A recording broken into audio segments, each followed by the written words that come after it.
जय संविधान, जय भीम, महात्मा गांधी की जय, गोडसे मुर्दाबाद। देखिए, जो भी राजनीतिक परिवेश में परिवर्तन हो रहे हैं, बिहार के अंदर परिवर्तन हो रहे हैं। तेजस्वी यादव के कंधे पे नीतीश कुमार हाथ रख रहे हैं। लालू प्रसाद यादव नीतीश कुमार को पलटने के लिए आमंत्रित कर रहे हैं। तेजस्वी यादव पलटने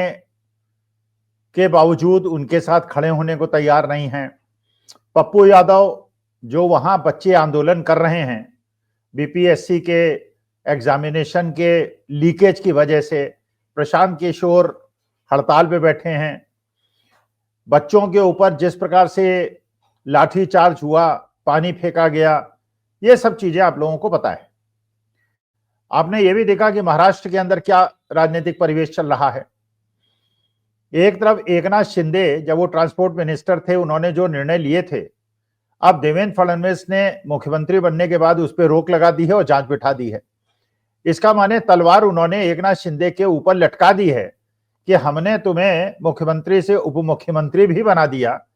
और ज्यादा अगर तुम इधर उधर तुमने की तो तुम्हारे खिलाफ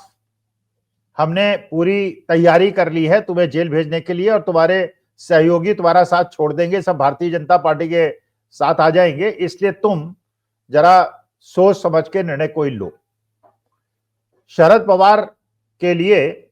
अजीत पवार की मदर ने एक स्टेटमेंट दिया है कि परिवार में रीयूनियन हो जाना चाहिए। मानी बात है कि अगर रीयूनियन होगा तो अजीत पवार तो डिप्टी चीफ मिनिस्टरशिप छोड़ के शरद पवार के पास जाएंगे नहीं। इसका माने उनका इच्छा यह है कि शरद पवार अजीत पवार के साथ आ जाए, ओरिजिनल एनसीपी जो चुनाव आयोग ने घोषित कर दी है उसमें आ जाएं और सत्ता का सुख भोगें, और उसके बाद उन्हें कोई परेशानी नहीं होगी। ये भी खबर आई कि साहब वो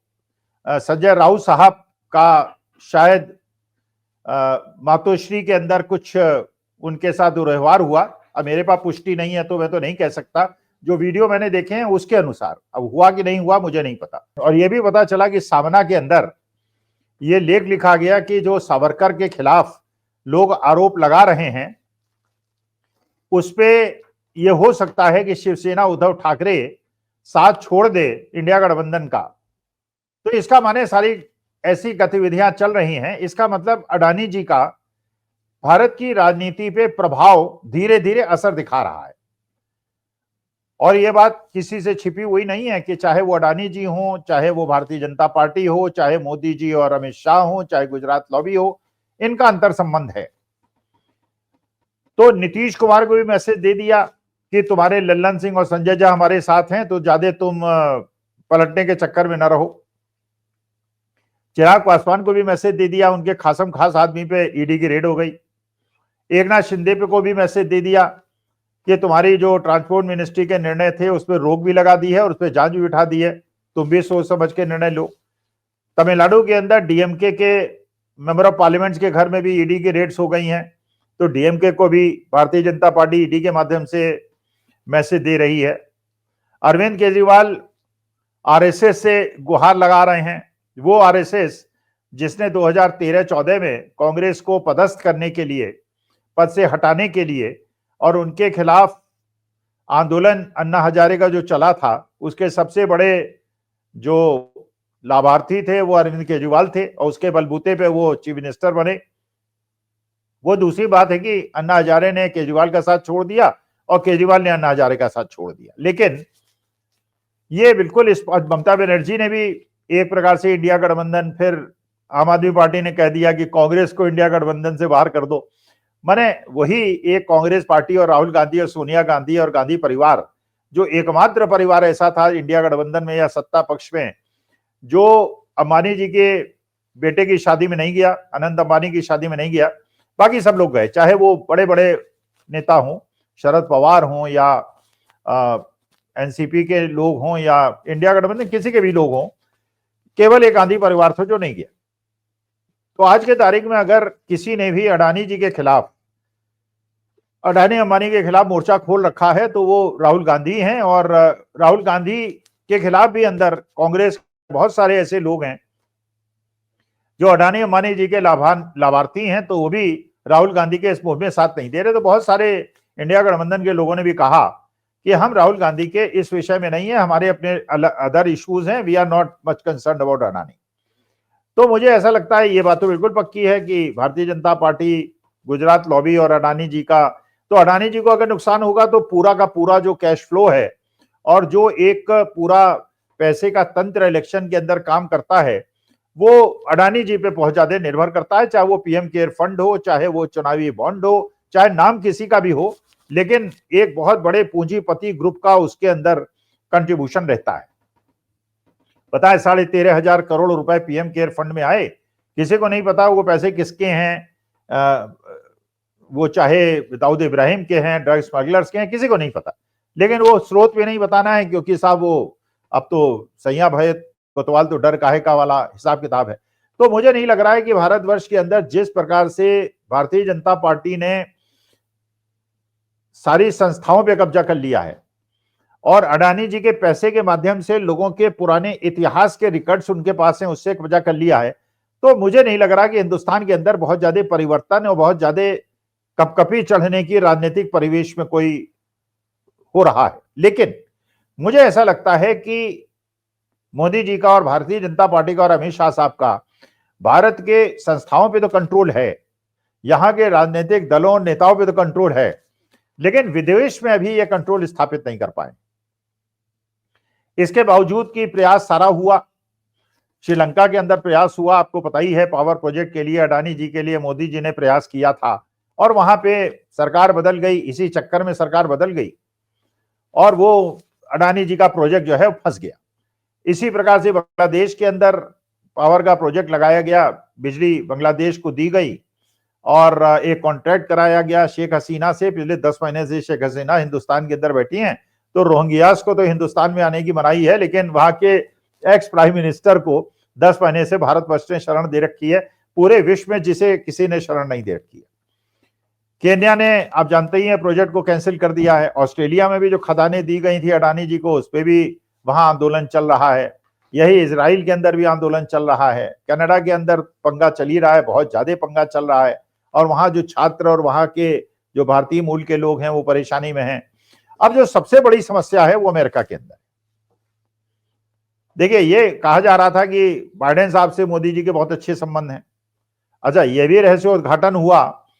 कि मिसेज बाइडेन को, जब वो प्रेसिडेंट बाइडेन साहब थे तो मोदी जी विदेश गए थे, अमेरिका गए थे और वहां उन्होंने $20,000 का एक 7.5 कैरेट का हीरा मिसेज बाइडेन को भेंट दिया था, क्योंकि उस समय प्रेसिडेंट थे। अब मोदी जी को तो ये नहीं पता था कि बाइडेन जी के बाद कमला हैरिस चुनाव हार जाएंगी और डोनाल्ड ट्रंप इलेक्शन जीत जाएंगे। पहले उन्होंने डोनाल्ड ट्रंप के लिए कन्वेंसिंग की थी और डोनाल्ड ट्रंप हार गए थे और बाइडेन जीत गए थे, तो बाइडेन जी को खुश करने के लिए मिसेज बाइडेन को $20,000 का हीरा दे दिया। लेकिन अब वहां कमला हैरिस हार गई और डोनाल्ड ट्रंप जीत गए। अच्छा, पुराने अनुभव के आधार पे भक्तगण और सोशल मीडिया तो ये अभी भी प्रचार प्रसार कर रहा है कि डोनाल्ड ट्रंप साहब से मोदी जी के बहुत अच्छे संबंध हैं और वहां पे सरकार बनते ही अडानी जी की सारी समस्याओं का समाधान हो जाएगा। अगर अडानी जी की समस्याओं का समाधान हो जाएगा तो मोदी जी की भी समस्याओं का समाधान हो जाएगा, और अडानी जी की समस्याओं का समाधान नहीं होगा तो मोदी जी की समस्याओं का भी समाधान नहीं होगा। अब मुश्किल वहां ये हो गई है कि एक जो केस फंस गया है, जो बाइडेन जी के जमाने में फंसा और जिसमें करीब 2 साल की गहन जांच के बाद एसईसी ने और एफबीआई ने जो आरोप पत्र है वो कोर्ट में जारी किया और कोर्ट ने उसको एडमिट कर लिया। सारे एविडेंसेस को देख के उन्होंने अडानी जी और उनके परिवार के 7-8 लोगों पे और उनकी संस्था के 7-8 लोगों पे समन इशू कर दिया। अब आज कोर्ट ने अभी 2-1 दिन पहले यह निर्णय ले लिया कि साहब 3 केसेस चल रहे हैं अडानी जी पे, जो एक प्रकार के हैं, ब्राइबरी के केसेस हैं और केवल हिंदुस्तान के अंदर ब्राइबरी देने के केस नहीं है, वो अमेरिका के निवेशकों को धोखाधड़ी करने के केस है, जो अमेरिकन लॉ के हिसाब से बड़े सीरियस चार्जेस और उसमें इतने तगड़े फाइन्स हैं और इतना ज्यादा जेल सेंटेंस के चांसेस हैं कि बड़ा गंभीर मसला है। अच्छा, अब कोर्ट ने जब तीनों केसेस को क्लब कर दिया, इसका माने अब पहले तो एक लकड़ी थी, अब वो लकड़ी बहुत ज्यादा हो गई, तो उसको तोड़ना अडानी जी को, मोदी जी के लिए बहुत मुश्किल है। तो मोदी जी ये प्रयासरत थे, बड़ी कोशिशमंद थे कि डोनाल्ड ट्रंप साहब की स्वेरिंग इन होगी, वो शपथ ग्रहण करेंगे तो उन्होंने इटली की मेलोनी को भी इनवाइट किया हुआ है, राष्ट्रपति चीन को भी इनवाइट किया हुआ है, रूस के राष्ट्रपति को भी इनवाइट किया, लेकिन मोदी जी को इनविटेशन आया नहीं।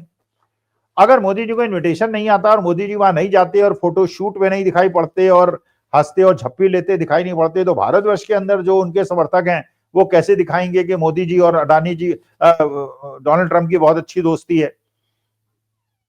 और अगर फोटो नहीं दिखाएंगे तो ये कैसे जस्टिफाई करेंगे कि बाकी लोगों को तो बुला लिया, 63 राष्ट्राध्यक्षों को बुला लिया और मोदी जी को इन्वाइट नहीं किया। तो मोदी जी के साथ बड़ी समस्या है। तो जयशंकर साहब ने भी बड़ा प्रयास किया वहां पे जाके किसी तरह से मोदी जी को वो बुला लें, और मोदी जी जाके डोनाल्ड ट्रंप से कम ये रिक्वेस्ट करें कि साहब जो फाइन लगवाई है